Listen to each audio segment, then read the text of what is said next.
Olá, tudo bem com vocês? Eu sou a Vivian Gifone, nutricionista, e hoje nós vamos dar continuidade ao nosso programa, falando um pouquinho sobre intestino e água. Como cuidar do seu intestino pode melhorar a sua saúde de um modo geral.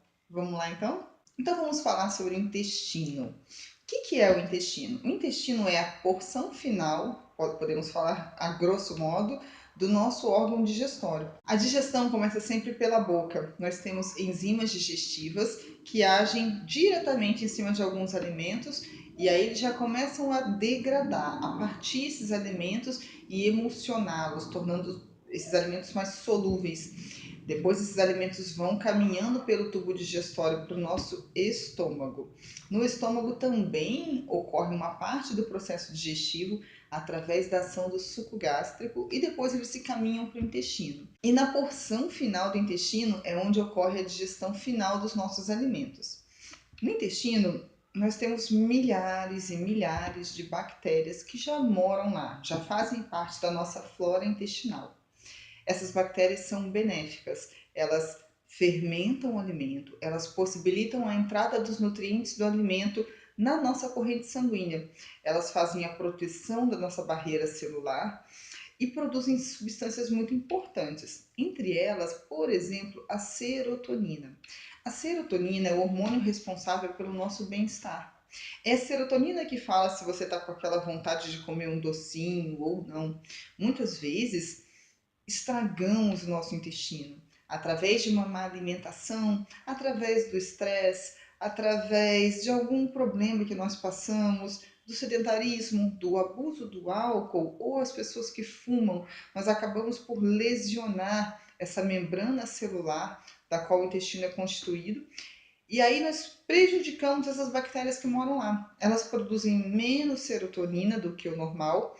Nosso corpo quimicamente sente essa baixa no organismo de serotonina e acabamos buscando fora ali na alimentação aquele docinho ou aquela necessidade de comer um pão, uma massa. Cada um tem um ponto fraco, digamos assim.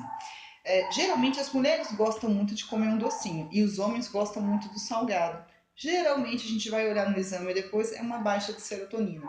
Como que nós mantemos isso? Eu vou dar as dicas para vocês. Mas antes da gente falar diretamente de alimentação e de como melhorar, vamos entender algumas coisas que acontecem, que são as principais queixas dos meus pacientes em relação a problemas intestinais. Nós temos três grandes situações que são mais recorrentes no consultório. A primeira delas é o intestino preso. A maioria das mulheres tem intestino preso. Segunda, a presença dos gases. E a terceira é a síndrome do intestino irritável. Vamos entender mais ou menos o que funciona cada uma. Primeiro, intestino preso. Cerca de 60% dos meus pacientes, e geralmente mulheres, têm intestino preso. O intestino preso se caracteriza por de 2 a 3 dias sem evacuar. E quando a pessoa evacua, ela sente as fezes mais ressecadas, ela tem dificuldade, sente dores para expulsar aquele bolo fecal. De um modo geral, vamos falar um pouquinho da mulher. A mulher tem um volume de ingesta de alimentos que justifique um volume fecal de pelo menos uma vez por dia ao banheiro. Há mulheres que vão 2, 3, mas de modo geral, pelo menos uma. Quando a mulher passa muitos dias sem ir, é normal ela se sentir, como se diz, enfesada, empanzinada. Nada mais é do que aquele bolo fecal parado no intestino, fermentando, fazendo com que o intestino reabsorva certas toxinas que deveriam ser eliminadas nas fezes. Como é que a gente pode melhorar um pouco aí o intestino? A gente já vai falar disso, mas antes deixa eu falar das outras funções. Como que a gente melhora essa função intestinal? São as mesmas dicas que a gente vai usar para os gases e para a síndrome do intestino irritável. Gases também, a presença dos gases é uma queixa constante em consultório. É muito comum a gente ter episódios de gases ao longo do dia. A eliminação de até 30 episódios diários é considerada normal. Mais do que isso, ou gases doloridos ou extremamente barulhentos deixa de ser algo fisiológico. Então é importante observar isso. Como está sendo essa sua eliminação dos gases? Geralmente as mulheres conseguem controlar isso mais que os homens, conseguem, até por uma questão cultural, de comportamento, elas conseguem esperar até o momento em que estão sozinhas ou que vão ao banheiro e conseguem eliminar isso. Observe como é para você, se você tem gases, principalmente após as refeições. Quais são as principais causas dos gases? Vamos lá. Número 1, falar enquanto come. Você sabia disso? Que enquanto você está comendo, você não pode falar? Muitas vezes nós falamos e aspiramos o ar enquanto comemos. Conforme nós deglutimos o alimento, o ar vem junto. E durante o processo digestório, esse ar se acumula a nível estomacal, intestinal, e nós temos que eliminá-lo de alguma maneira. Então já fica uma dica aí para o horário de comer, é horário de comer. Evite conversar enquanto você come. Outra coisa que causa gases é comer muito depressa. A gente acaba não percebendo também, você vai colocando uma colherada atrás de outra colherada, atrás de outra colherada, e junto nesse processo você acaba engolindo também um pouco de ar. Então, coma em silêncio, pausadamente, faça sua refeição sempre ali um momento para você, exclusivo para você. Se tratando de alimentação em si, outras coisas podem gerar muitos gases. Por exemplo, quando a gente bebe líquido enquanto a gente come. Sempre se falou muito disso, não beba líquido nas refeições. Por que isso é importante? O alimento, quando você come e ele chega no seu estômago, ele sofre a ação do suco gástrico. O suco gástrico do estômago é composto basicamente de ácido. Se você dilui aquele suco gástrico com água, o ácido perde a força e não consegue digerir o alimento em tamanho grande em tamanhos pequenos para que ele seja absorvido no intestino. Logicamente, ele acaba chegando grande demais e ele fica dias e dias fermentando ali, porque ele demora para chegar no tamanho ideal para ser absorvido. Outra característica ruim do líquido nas refeições é que o estômago ele é um espaço virtual, ele é pequeno. Quando você coloca água, ele tem a capacidade de se expandir e ele é um órgão, ele é um músculo elástico. Conforme ele gera expansão, ele um dia ele pode perder essa capacidade elástica. Se você inclusive pegar um elástico e tensionar por toda a sua vida, você vai ver que um dia ele perde, ele fica esticado. É a mesma coisa que acontece com o nosso estômago. Ele não volta, só cirurgicamente. Muitas pessoas têm aquele abdômen distendido e de uma aparência estranha exatamente pelo fato de tomarem líquido durante as refeições. E quando eu digo líquido, eu estou falando de água, nem estou falando de líquidos que podem conter gases, que eu tenho certeza que vocês não tomam, como por exemplo refrigerante, certo? Então evitem líquidos nas refeições. Alimentos com enxofre também devem ser evitados. Alimentos como repolho, couve de bruxelas, o grão de bico, a cebola, o feijão, alimentos muito fermentativos, podem gerar esses gases durante o processo digestivo. O ideal é que você observe, de fato, o que te faz bem ou não. Eu tenho pacientes que consomem couve normalmente e outros que não podem nem ver. Então, isso varia muito. É interessante que você observe, de fato, o que te gera gases. A presença de leite também. O leite, como eu sempre falo, é muito inflamatório. Porém, os derivados podem não ser. Outros alimentos passíveis de gerar gases são o leite e o glúten. O leite, como eu já falei algumas vezes, ele é muito inflamatório e a lactose dele pode ser muito danosa para a mucosa intestinal. Quando a gente consome iogurte, essa lactose está fermentada, então não necessariamente todo mundo tem que restringir leite e derivados. O leite sim, mas os derivados podem não gerar tantos malefícios assim. O glúten é muito inflamatório. Se você tem alguma sensibilidade ou alguma intolerância ao glúten, pode ser que de fato ele seja ruim para você. Muitas pessoas relatam a questão dos gases quando comem pães, principalmente pelo pão ter passado por um processo fermentativo. Essa fermentação dentro do intestino ela é exacerbada quando um pão fermentado, por exemplo, entra em contato com a fermentação das bactérias intestinais, é nocivo para a maioria das pessoas. As pessoas nem percebem isso porque já estão acostumadas a esse processo. Outra coisa muito comum é a síndrome do intestino irritável. É muito relatada aqui por pessoas que nem têm noção de que tem isso. Vamos ver se você se identifica. A síndrome do intestino irritável, como o próprio nome diz, ela está ligada ao caráter emocional quando a pessoa está alterada. Ou seja, se você recebeu uma notícia da qual você está muito triste ou muito apreensiva, está passando por um momento difícil, uma entrevista de emprego, uma decepção amorosa, uma ansiedade que foi gerada em você, muitas vezes o intestino responde. O intestino também é chamado de o nosso segundo cérebro. A parte neuronal do intestino é muito importante. Ali nós temos respostas em relação a várias emoções que ocorrem. Então é muito comum aquela moça que teve uma notícia ruim ter uma diarreia. Ou o intestino travar porque, por exemplo, chegou num hotel, foi viajar e ficou 2, 3 dias sem ir ao banheiro. Se identificou? É muito comum, porque o homem consegue ir e a mulher não. Ela está acostumada sempre a usar o banheiro de casa, naquele horário específico, então uma rotina de fora pode atrapalhar. Não necessariamente isso é síndrome de intestino irritável, mas quando você está muito suscetível às emoções de fora, é bom você avaliar o que está alterando ali o teu fluxo intestinal. É importante que você vá uma vez por dia ao banheiro e que as fezes tenham uma consistência confortável para você. Há pessoas que têm consistência mais pastosa, sempre foi assim, sempre vai ser. E há pessoas um pouco mais ressecada, mas não pode ser aquele volume de fezes muito duro que te machuque. Então observe de fato como é o seu volume fecal. Com que frequência você vai ao banheiro? Alguma coisa de fora te irrita? Solta seu intestino? É importante a gente controlar as nossas emoções para que o intestino responda a isso também.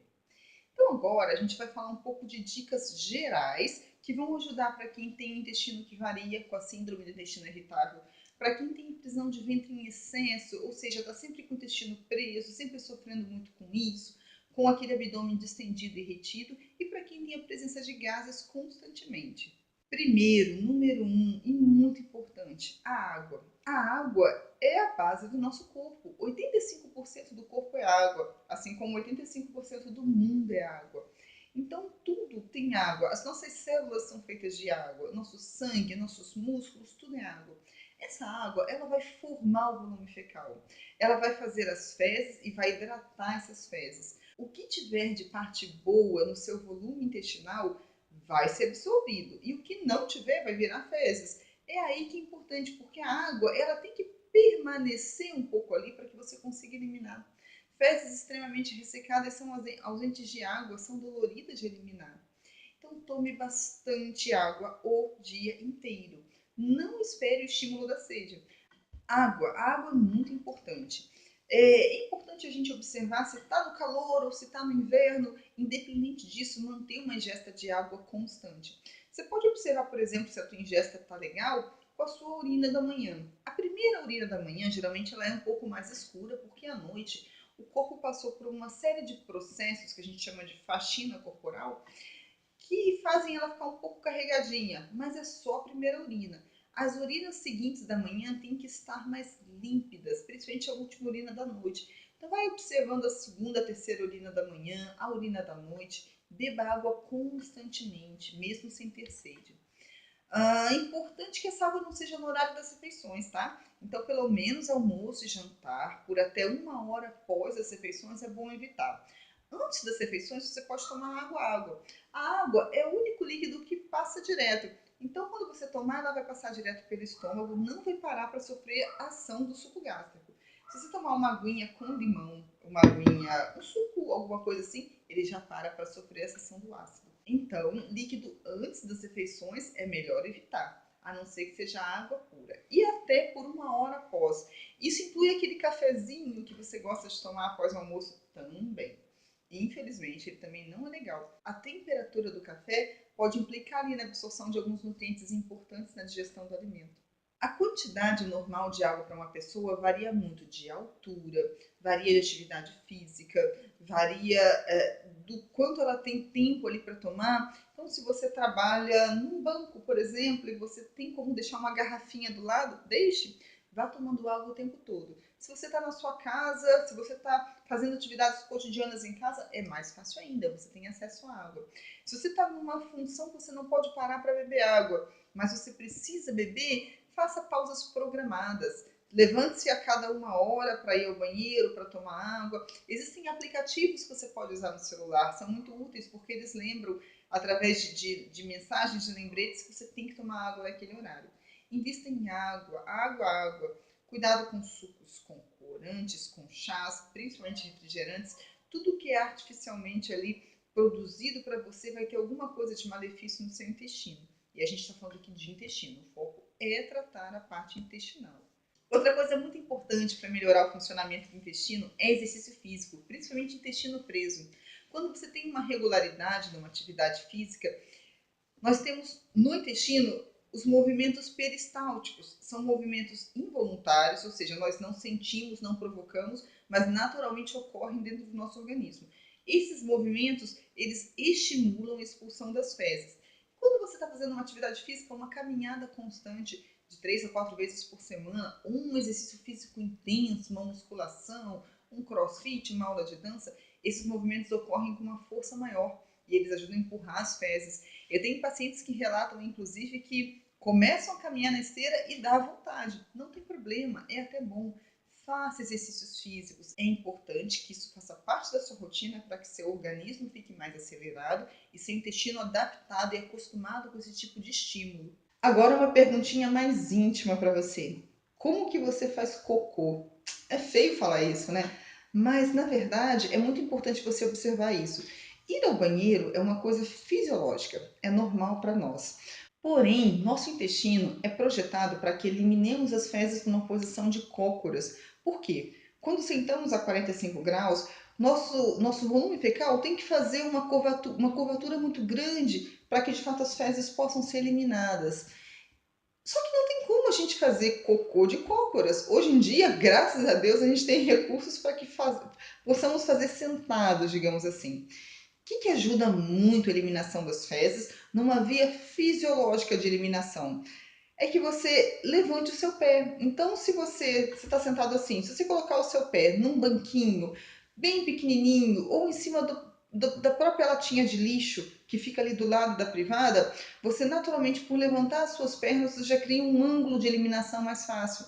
Pode perceber, quando você está tentando evacuar e colocar aquelas fezes para fora, quando você levanta as suas pernas, você melhora o ângulo.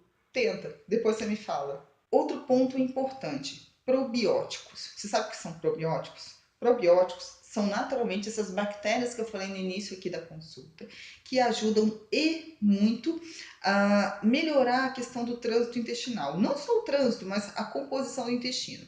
Existem aquelas bactérias que moram no intestino. O probiótico, ele vem repor um pouco da flora intestinal, que é eliminada, por exemplo, quando você tem uma diarreia, que é eliminada quando você toma um antibiótico, quando você está nervoso, essa flora fica prejudicada, digamos assim. E qual é o probiótico ideal para você? Acho que automaticamente deve vir na sua cabeça aquele leite fermentado bem tradicional, por exemplo, o Yakult. Não que o Yakult seja ruim, mas o Yakult vai ter ali açúcar, lactose, que pode ainda aumentar a fermentação. Então, nós temos probióticos naturais, por exemplo, através do kefir. O kefir é a fermentação de uma parte doce, que pode ser até uma lactose fermentada. É mais ou menos um processo que acontece com o iogurte, mas você faz de forma caseira. Você tem probióticos que você manda manipular. Quando você manda manipular, você sabe quais cepas tem ali. E existem trilhões e trilhões de cepas e cada uma tem uma indicação. Então, existe indicação para que você use um probiótico. O probiótico pode ser somente essas cepas, que são as colônias de bactérias, ou podem ser probióticos com prebióticos. A diferença do pro e do pre é muito simples. Probióticos são as bactérias. Prebióticos, o pre é a comida dessas bactérias. São tipos de fibras que nós não nos alimentamos delas, porém essas bactérias sim. Quando a gente fala de cuidar das bactérias do intestino, a gente está falando de cuidar mesmo, de dar o alimento delas. Estima-se que mais ou menos de 2 a 3 quilos do seu peso corporal seja só de bactérias. Então, nós temos trilhões e trilhões e trilhões. Se nós não as alimentamos bem, a gente acaba tendo um bando de bactéria que não tem muita utilidade e principalmente não fermenta seu bolo fecal. Esses prebióticos, esses tipos de fibras, geralmente estão na alimentação. Você pode obtê-los, por exemplo, com uma biomassa de banana verde, você pode obtê-los com algumas folhas, com algumas frutas, mas principalmente você pode obter na alimentação geral, sem muita preocupação com isso. Uma alimentação equilibrada em grãos, fibras, proteínas, frutas pode te prover isso. E as muito faladas também fibras. Por que a fibra eu deixei por último? Pelo seguinte, muitas vezes nós colocamos fibras na nossa dieta e não colocamos o primeiro item que eu falei, que é a água. Por que fibra é muito importante? Ouve-se muito como ameixa, como aveia, mas, por exemplo, se você tem um intestino preso e começa a comer aveia, aveia, aveia, você vai ressecar ainda mais o seu intestino. Essa aveia, ela tem uma particularidade, ela tem uma propriedade de ser solúvel, de solubilizar o bolo fecal. Essa aveia, ela tem uma particularidade. Ela tem uma propriedade de solubilizar o bolo fecal. Assim como a chia ou como a linhaça. Você já deve ter ouvido falar da linhaça e da chia, que são muito boas para o intestino. Mas você também deve ter ouvido falar que o ideal é misturar essa chia em um pouquinho de água, certo? Mesma coisa acontece dentro da gente. Então, em primeiro lugar, aumente muito sua ingesta de água. Em segundo lugar, consuma fibras. As fibras, quanto mais naturais, melhores. A boa e velha ameixa. Não essa ameixa de lata que vem açucarada no mercado, viu, gente? Ameixa mesmo. Com casca, o mamão, a aveia, a linhaça, a quinoa e o amaranto têm bastante fibras. Outra fibra interessante que as pessoas desconhecem é a pipoca. Não a pipoca feita de micro-ondas, mas o milho de pipoca, de preferência orgânico, mas se você não tiver acesso, pode usar o milho comum, tem bastante fibra. As verduras, as frutas, invista em uma alimentação na qual as fibras podem te auxiliar, desde que você mantenha um consumo de água alto. Em primeiro lugar, sempre a água. Então, o que a gente falou hoje? Sobre o intestino e a necessidade que a gente tem de tratar o intestino para que ele esteja saudável e receba bem os nutrientes da dieta. Em consultório, eu sempre tenho o cuidado de olhar como está o intestino do paciente. Então, a gente conversa sempre disso. Como está o volume fecal? Está ressecado? Está pastoso? A pessoa é uma pessoa estressada? O estresse faz ela evacuar mais ou menos? O emocional está abalado? Observem isso. Observem o que faz mal para vocês. Observem se derivados do leite faz mal, se derivados de glúten fazem mal. Restringam ou retirem da alimentação um feijão, uma lentilha, se eles fermentam demais. Observem se seu intestino solta demais, se seu consumo de água está adequado. É muito importante isso. Só você pode observar seu intestino e só você pode tratá-lo e prepará-lo para receber uma alimentação saudável. Senão você começa com uma dietinha ali, uma proposta diferenciada e não muda nada. Por quê? Porque você não tratou o intestino. Ele continua inflamado. Para que a gente diminua a inflamação, antioxidantes naturais das frutas, das verduras, das fibras têm que estar presentes ali. Podemos usar o ômega 3, os probióticos, melhorar a posição de evacuar, melhorar a questão de exercícios físicos para que eles deem um estímulo para melhorar o padrão de evacuação, mas você tem que tratar do intestino. Cuide bem dele. Então eu me despeço de vocês aqui. Eu vejo vocês no próximo vídeo. Nós vamos falar a respeito de exercícios físicos, a importância deles para ativar o metabolismo e sono. Qual é o seu padrão de sono? Está dormindo bem ou não? E por que ele é importante para de fato a dieta funcionar?